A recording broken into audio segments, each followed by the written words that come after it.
But could you tell the story of taking Earthrise?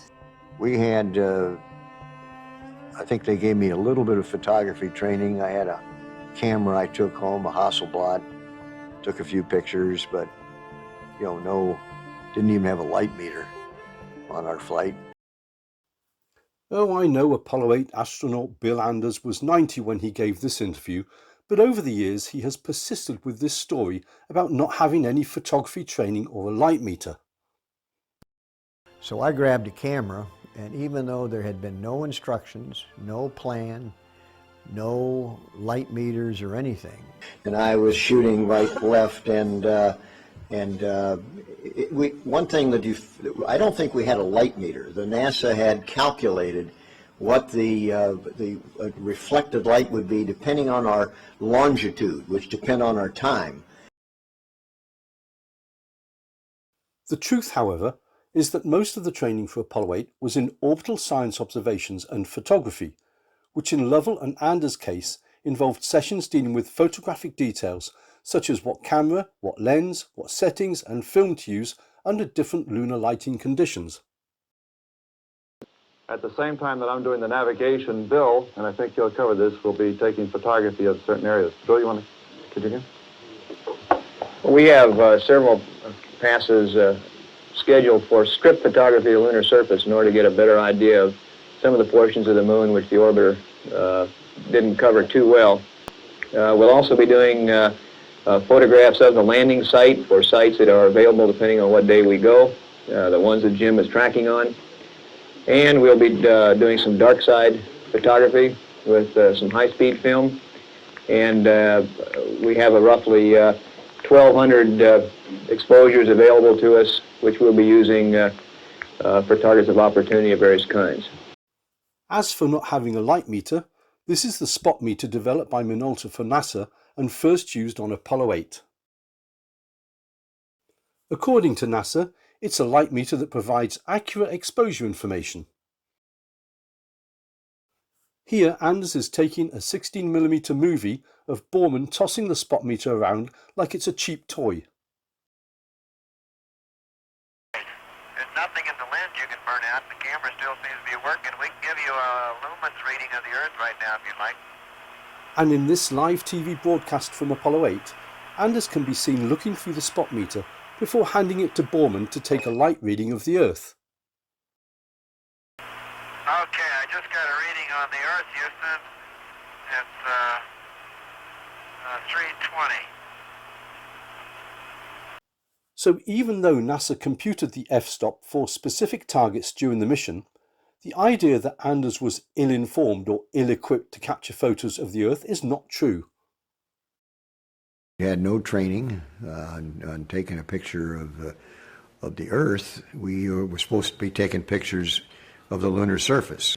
Because nowhere in NASA's schedule was it, take pictures of the Earth while you're up. Exactly, right.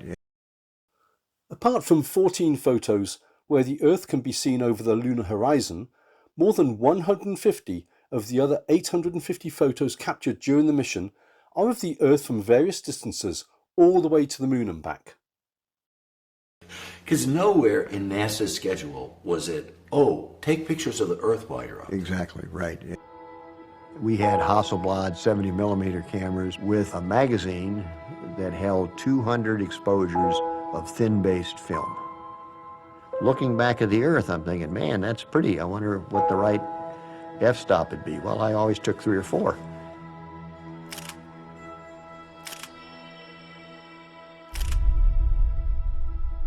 We had no training on taking a picture of the Earth. What did you say, Frank? Anders was official photographer. If we can't rely on an old man to tell the story behind Earthrise, then perhaps it's best we go back to January 1969, the month after Apollo 8 returned from its historic trip around the moon, and read what the crew had to say in an interview they gave to Life magazine when it was still fresh in everyone's mind. So Borman claims it was he who took the photos of the Earth, that too only after convincing Anders to give him a camera. 20 years later, and Borman's account of the event in his autobiography Countdown mentions nothing of any discussion with Anders, only how he grabbed a camera to snap the now famous Earthrise photo. When we saw this sight, I said, Anders, for goodness sake, get that sight. And he was kidding me, and he said, oh, I don't have film for that. It's not on the schedule. And by 1998, while sticking to the original story about having to convince Anders before taking the photo himself, I won't repeat what I said to him. But I got a camera and took a picture, but my picture was black and white. Anders took that picture. Borman did at least acknowledge it was Anders who took the Earthrise photo, but in colour. Research, and I think almost everybody. At the same time, Anders acknowledged Borman's claim to the first Earthrise photo in black and white. Frank, we found out recently, took the first Earthrise, but it was in black and white. You can understand the reason for all the confusion over who took what when Anders explains how he floated a black and white camera over to Borman and they were all yelling for cameras and snapping away. And so, boy, there was a mad scramble for cameras. Each guy had one, started firing off. I was lucky because I had one with a long lens and color film. Though Anders' recollection pretty much confirms what Borman said in his autobiography about grabbing a camera, he later claimed it was he, not Borman, who first noticed the Earth popping up over the lunar horizon. Suddenly, something caught my eye, and I looked over there, and here was this gorgeous view of the Earth. And I said something like, my gosh, look at that. And I grabbed a camera with color film and started taking pictures. And Frank Borman jokingly said, hey, Bill, you can't do that. It's not on the flight plan. And contrary to Borman's claim that Anders was reluctant to take unscheduled photos, it was Borman who said, hey, Bill, you can't do that. It's not on the flight plan, when Anders started snapping photos of the Earth over the horizon. This is where the entire Earthrise story falls apart. You see, there were only 2 still cameras aboard Apollo 8. Now let's listen to what actually happened in this recreation of events by NASA's very own Goddard Scientific Visualization Studio. Bill Anders was in the right-hand seat, observing the moon through his side window and taking pictures with a Hasselblad still camera fitted with a 250mm telephoto lens. Meanwhile, a second Hasselblad with an 80mm lens was mounted in Borman's front-facing window, the so-called rendezvous window, photographing the moon on an automatic timer, a new picture every 20 seconds.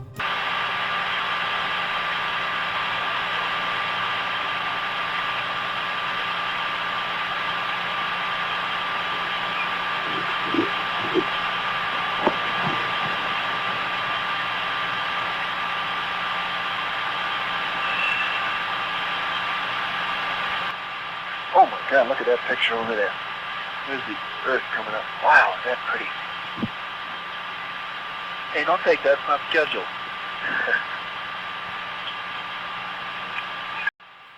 So it was Anders who noticed the Earth rising over the lunar horizon, and it was Borman who said, hey, don't take that, it's not scheduled. when he saw Anders taking photos of the Earth rise. There simply was no discussion with Anders, at least none recorded on Apollo 8. So which camera did Borman use to take his black and white photo? According to the NASA video, the second of 2 Hasselblad cameras was taking this sequence of photos at the time the crew saw the Earth. And you can see it was taken at 16:38:17 in the timeline. This is the photo on magazine D. It's third from the right in the panorama, and it's followed by 11 more photos taken at 20-second intervals, which would mean the camera was busy snapping photos for a further 3 minutes 40 seconds until at least 16:41:57 in the timeline. According to the NASA video, Borman snapped his photo at 16:38:44 in the timeline, so he couldn't have used the second Hasselblad camera, besides which he would have had to change both the lens and magazine. because his photo can be found on magazine E, and it was taken with the 250mm long lens that Anders claims he used to capture this colour photo on magazine B.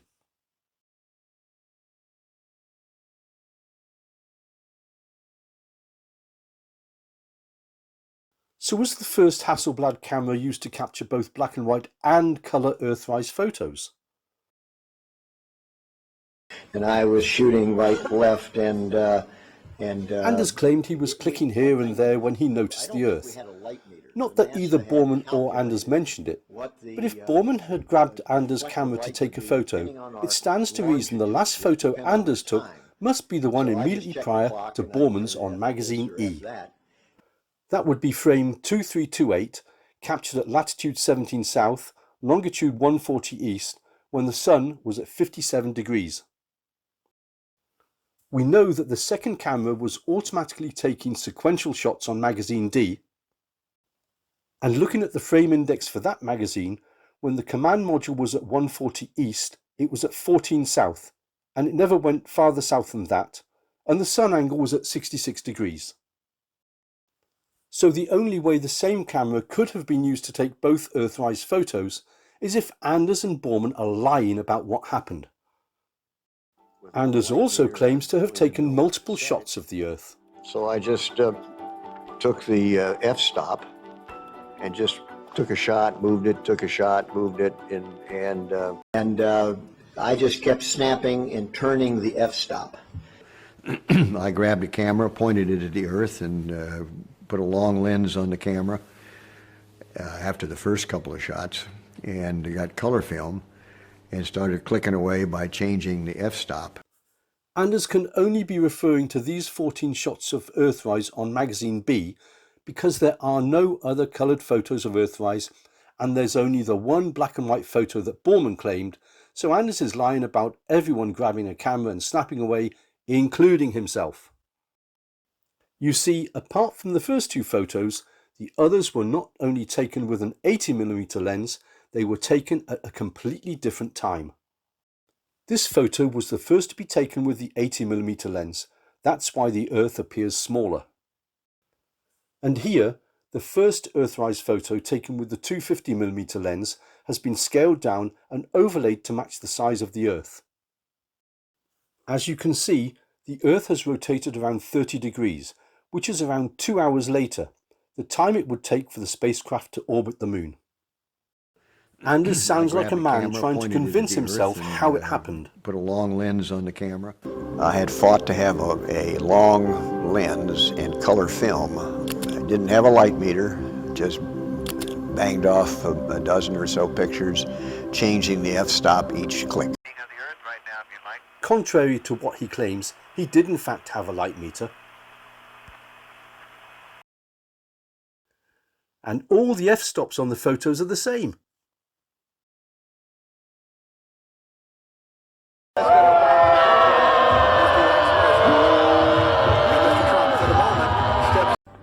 It's bad enough these cohorts couldn't agree beforehand on who did what, but the fact they were not even aware that only one camera was available at the time confirms they were not where they claimed to be, which is taking photos on a spacecraft orbiting the Moon.